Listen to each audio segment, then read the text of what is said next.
This is NC Spin, an unrehearsed discussion on issues of interest to North Carolinians. Now, here is your moderator, Tom Campbell. Welcome. You've heard and read the spin the media and the politicians have put on the issues of the day. To get the correct spin on what's going on in North Carolina, let's introduce you to our panel of experts. They include Andy Taylor, NC State political science professor, Syndicated columnist and author John Hood, Chris Fitzsimon from NC Policy Watch, and Joe Stewart, executive director of the North Carolina Free Enterprise Foundation. With the election now 36 days away, we want to update you on where things stand, which candidates are moving, which are losing, and what the issues are shaping up to be. And let's start at the top. What started as an unusual election cycle hasn't settled down much as we go to the wire. We've got lots of tight races and down the ballot.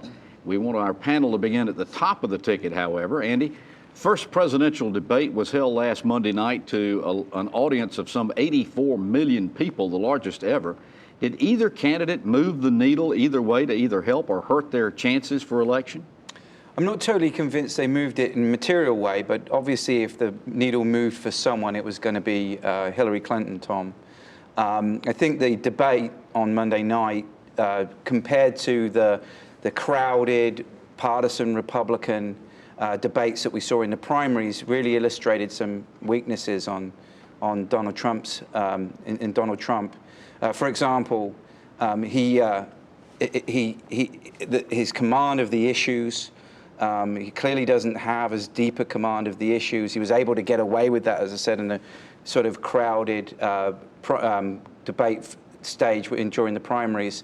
And also, if you're going to be a compulsive Twitter user or while you're in private life hog the media limelight, it's certain that you're going to say things that are going to come back and haunt you. And both of those things, I think, were demonstrated during the debate on Monday night and were not shown, obviously, in the different kinds of surroundings during the primary debates. Joe, the polls in North Carolina show this to be a very, very tight race, with most polls now showing Donald Trump with a slight lead over Hillary Clinton, but well within the margin of error. What do you think is going to be the deciding factor when voters go to the polls in North Carolina November 8th? Well, we're certainly going to see the two other presidential debates and probably draw as big a crowd.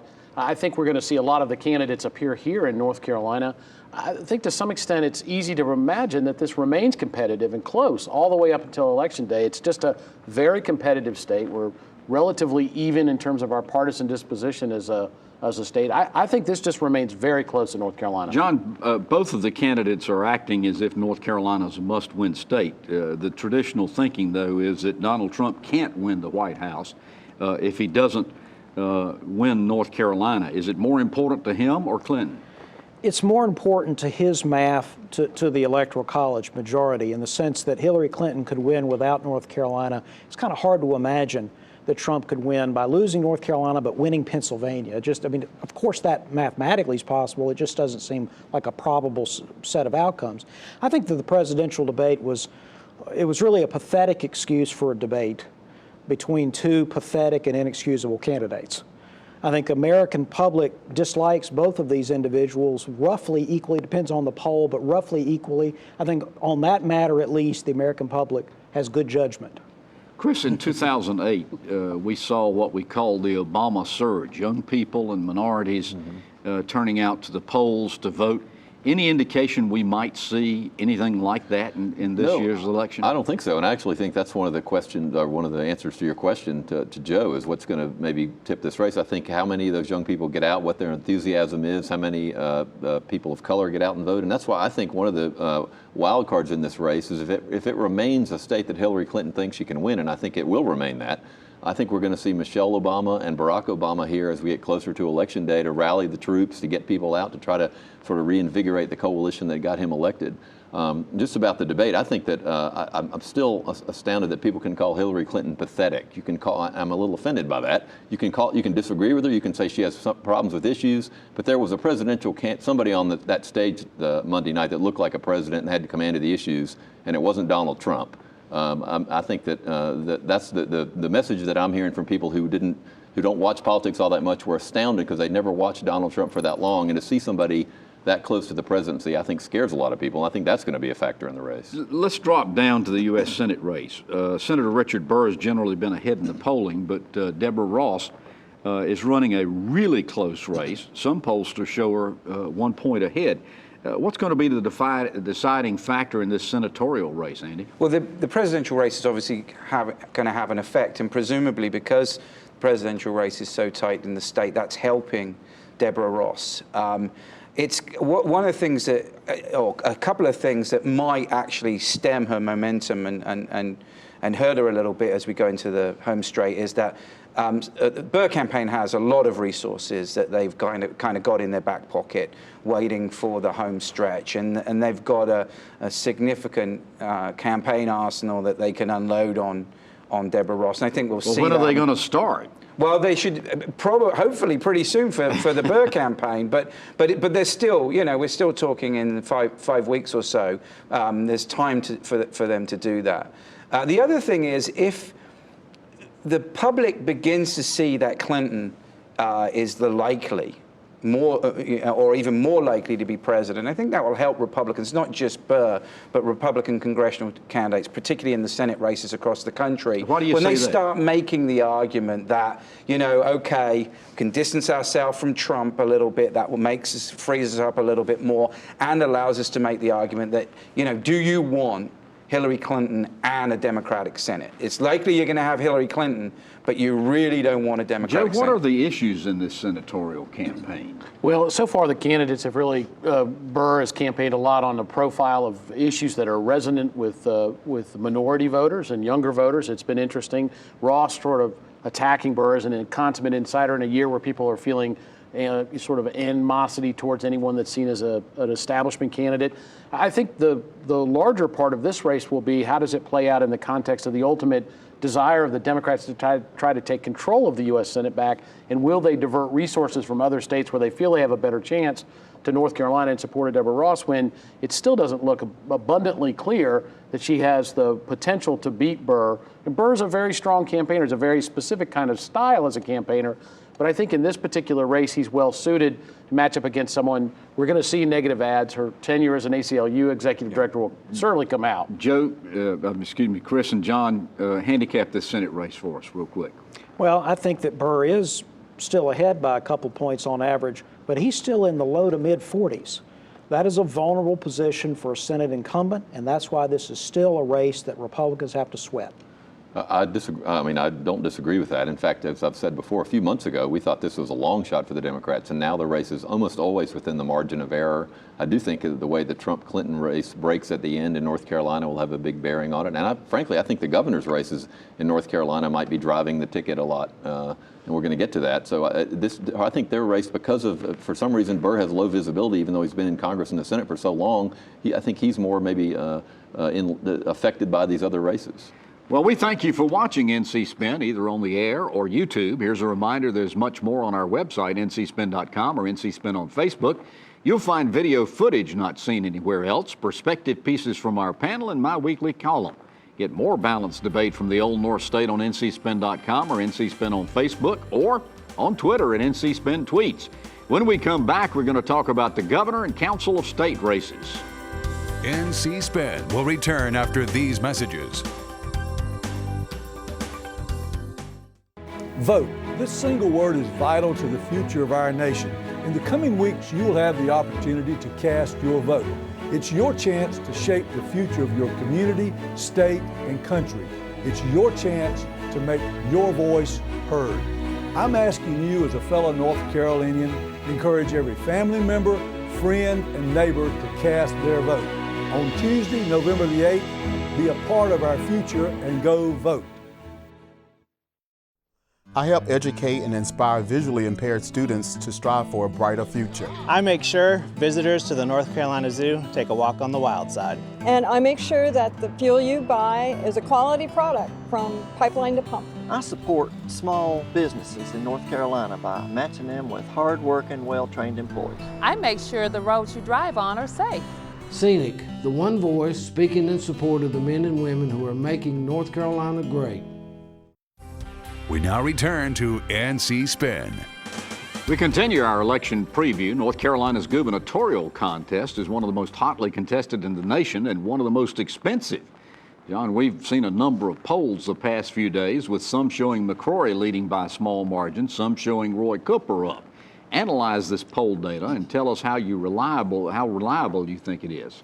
Well, the first thing to know is that there are 7 polls publicly released during the month of September on the governor's race. 3 of them have Roy Cooper ahead. 3 of them have Pat McCrory ahead. 1 of them has the race exactly tied. Now, I think the net is a little bit of an advantage for Cooper, but it's not a large net.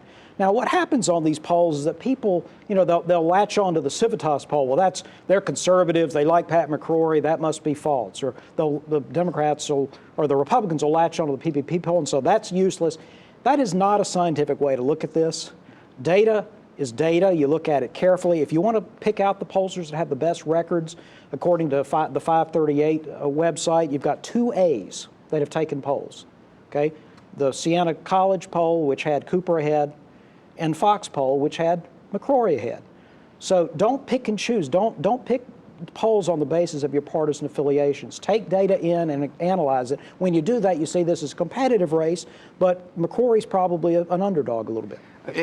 Are there any groups of people in these polls, Chris, that are obvious that they aren't being properly measured or underreported? Well, I mean, I think each poll, for example, Meredith College poll came out recently and had McCrory getting almost 40% of the African-American vote, which I don't think most people would believe that is accurate. That doesn't mean it's a bad poll all the time or anything, but there are other times when polls vastly represent young voters or overrepresent young voters. So part of the problem is not just the poll itself, when you see the numbers or who's doing it, it's when you look at how they come up with the electorate. The whole key to polling is how they try to decide who's going to vote, the likely voter screen, and then how they break down the demographics of the state as to who's actually going to vote. That's the most important thing to do. Joe, the 800-pound elephant in this race has been HB2.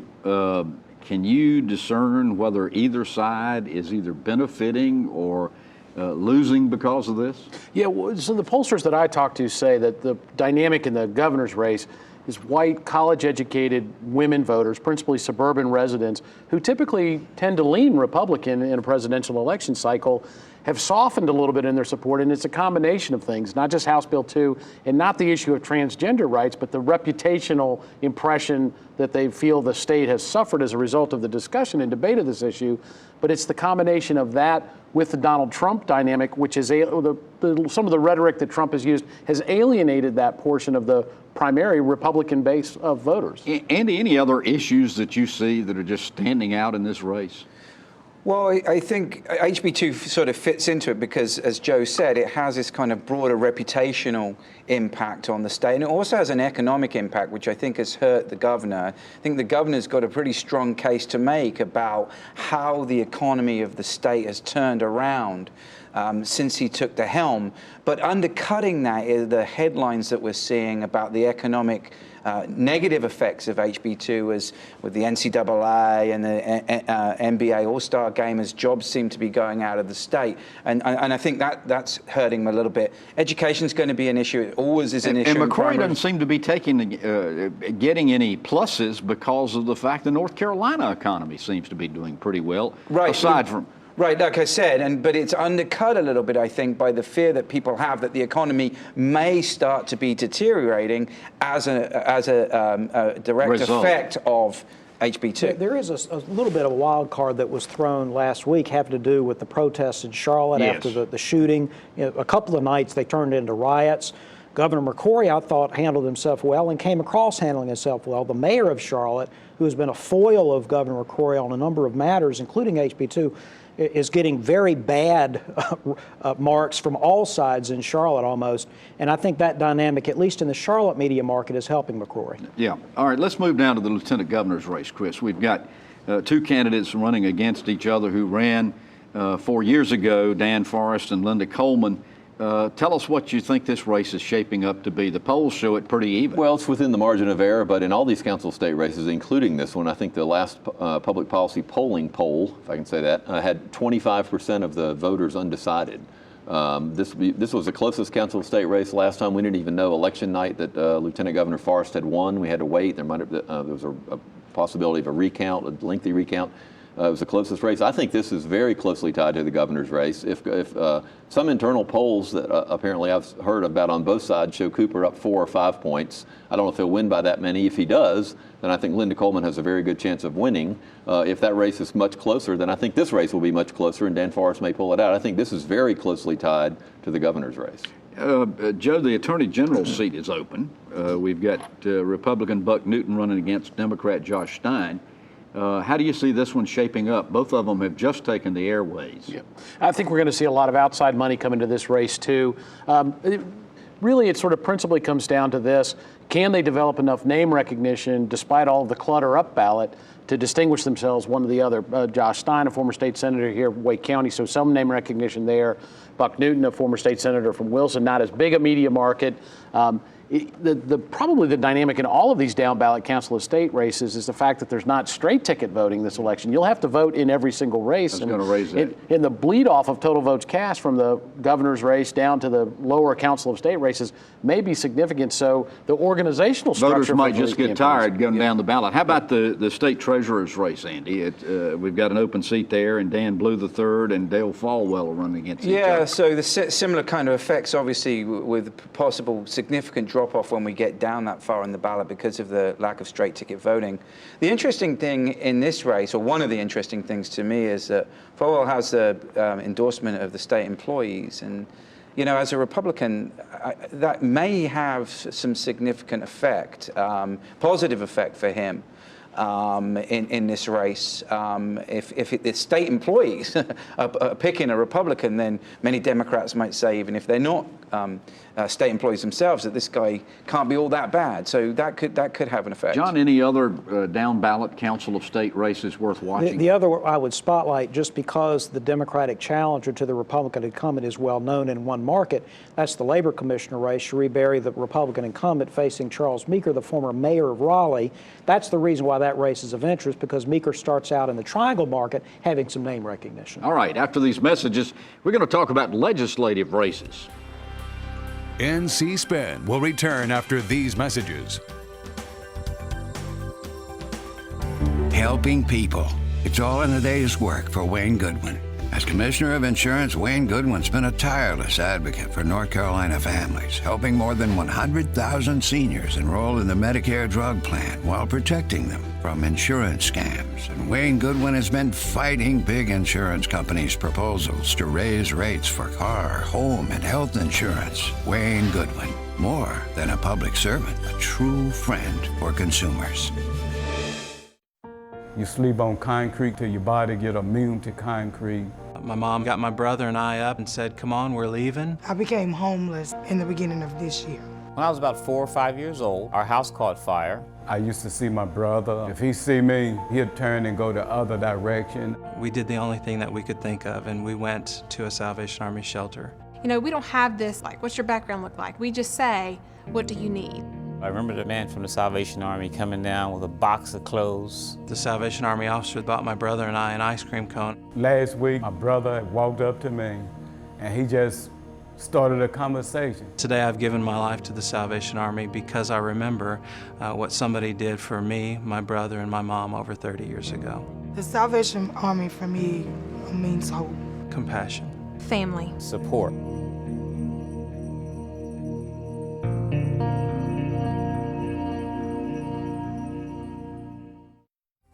We now return to NC Spin.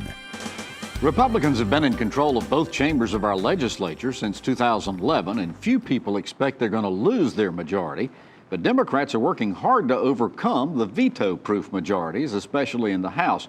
Joe Stewart, you study the legislative races more than just about anybody in the state.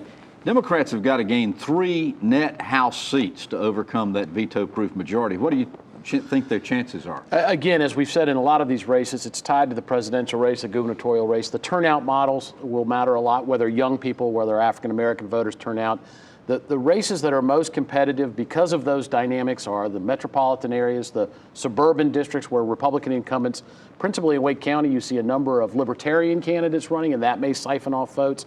It is distinct possibility that the Democrats could pull off enough victories to bring the majority of Republicans under the supermajority, highly unlikely Republicans lose control. It's interesting. Tom Jensen of Public Policy Polling made a presentation recently, and he was talking about the effect of HB2 on the election. He does think it's going to have an effect on the governor's race, obviously, but it has a huge impact in Wake and Mecklenburg counties in these suburban districts that are Republican districts where some Democrats are way ahead now. Now, HB2 is more popular in the rural areas, but a lot of those are already Republican. So I think actually HB2 may have as big an impact on the legislative races in Wake and Mecklenburg County as anything. And even if it's not on the sort of typically the transgender issue, although the economic effects in the aggregate, Laura Leslie did a good piece on this actually for Capital Broadcasting, that the economic effects in the aggregate of HB2, the negative ones, perhaps haven't been that great, but they are concentrated. So you have, sort of a lot of, for example, the town of Cary. In Charlotte, Greensboro. And these are where... Yeah. those kinds of close races that Joe and Chris have talked about. All right, John, let's get into the meat of this. What are some of the more competitive legislative races that you're going to be watching? Well, on the state Senate side, I would call the attention to District 1, which is out on the Outer Banks, a bunch of different counties in the Outer Banks. Bill Cook is the Republican incumbent.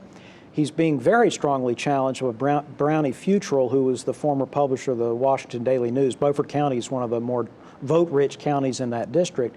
Very competitive race in an area where, fairly recently, all the Yankees moving in made it more Republican. That's one of the reasons why that Outer Banks set of districts trended that way. Now it's, I think, a competitive place, competitive race. Both candidates are effective and well-funded. Any others? On the House side, I would say House 115 out in Buncombe County in the Asheville area. John Ager is a Democrat incumbent who won that seat last time, throwing out a Republican incumbent. This time he's facing Frank Moretz, who's a retired physician, well-funded campaign of his own. I think that's going to be a spirited race. All right, Joe, what are some of them you're following? Yeah, Tamara Berenger here in Wake County is one of those districts. It's a suburban flavor. Susan Evans, the Democratic challenger, a school board member, so some ballot name recognition. There's certainly a lot of House races that we're watching. Down in Wilson County, Susan Martin, the incumbent Republican there, facing Charlie Pat Ferris, a well-known local attorney, in a race that may end up being more competitive in a district that generally trends to be competitive. Any other ones? We're looking at a lot of different races, and the challenge here is that there are so many local dynamics to some of these legislative races. As much as we're paying attention to the up-ballot dynamics, people do still feel legislative candidates really are more a reflection of their local communities. Chris, any of them? Yeah, I'll give you a couple right here in Wake County. We mentioned Wake County. I really think Wake County is the epicenter of the Democrats' chances to get past the veto-proof majority. Cynthia Ball is running as a Democratic challenger, running against Gary Pendleton. Gary Pendleton didn't attend the special session on HB2, but he's still being attacked for supporting it. Nelson Dollar, the House Appropriations Chair, a longtime powerful legislator. Jen Farrell is running a spirited campaign in the Raleigh sort of Cary area. John Alexander, who doesn't actually have, wasn't expected to have a close race in the Senate race, that actually in polling is relatively close, although I think he's still probably the favorite. So there's several in Wake County. I think the majority of the close races are in Mecklenburg. And what are those races that we're watching there in Meck? Anybody got any on mind? The Charles Jeter race where he's not in the race, House 92. And I would also mention in the Wilmington area on the state Senate side, you do have a competitive race with Michael Lee, the Republican incumbent, against Andrew Barnhill, the Democrat. Watch that one also. Yep. All right. Well, after these messages, we're going to talk about the judicial contests. Stay with us. NC Spin is brought to you in part by the North Carolina Farm Bureau. The Farm Bureau and Agriculture. We keep North Carolina growing.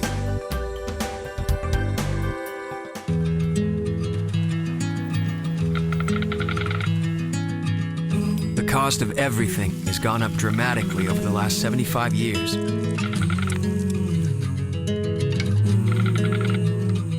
With one exception, keeping electricity affordable. That's the power of your co-op membership. Learn more at togetherwesave.com. North Carolina's Touchstone Energy Cooperatives, looking out for you. It's a fact, patients who receive care in the medical home from a trusted family physician reduce healthcare costs through prevention, early detection, and affordable management of high-cost chronic diseases. Every dollar invested in healthcare matters.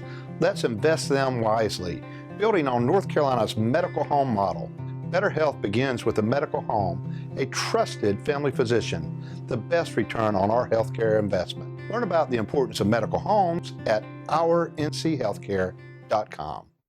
I help educate and inspire visually impaired students to strive for a brighter future. I make sure visitors to the North Carolina Zoo take a walk on the wild side. And I make sure that the fuel you buy is a quality product from pipeline to pump. I support small businesses in North Carolina by matching them with hard-working, well-trained employees. I make sure the roads you drive on are safe.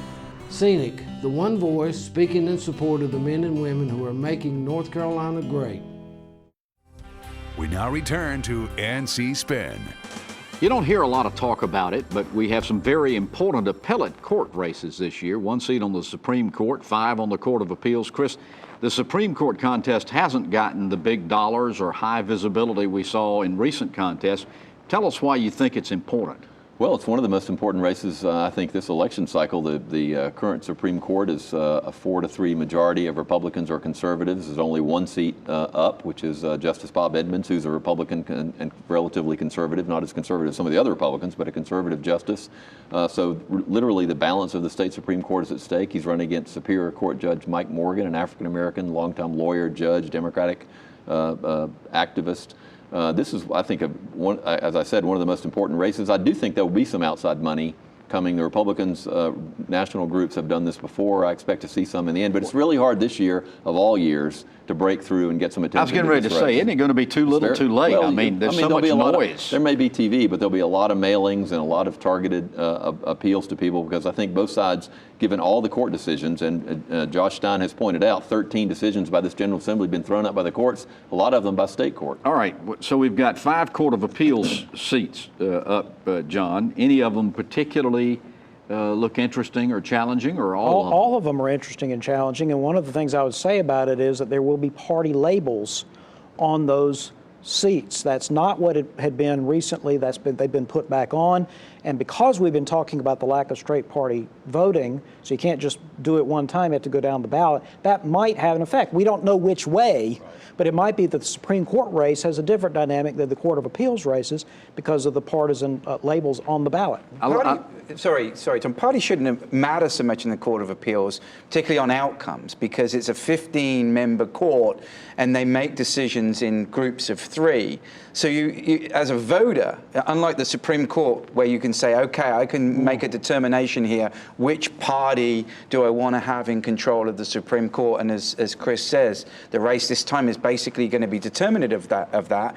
On any one particular case, you don't know what the panel is going to be Joe, like. we've got one open seat on the Court of Appeals. Martha Geer resigned, so we've got Margaret Eagles, Donald Ray Blue, and Hunter Murphy running there. Any favorites emerging? I think that the challenge will be there that, again, the partisan labels will appear on the ballot. 2 of those candidates are Democrats. 1 is a Republican. If the Democrat vote is split between the 2, it may help the Republican. Well, you've heard our spin on the issues of the day. We hope you've enjoyed this election wrap-up. To stay informed all during the week, give your feedback, and read my weekly column, visit our website, ncspin.com, or catch NC Spin on Facebook. And join us next week when we'll have more balanced debate for the Old North State. Until then, stay informed and watch out for the spin. Join us next week and get the spin on issues facing our state.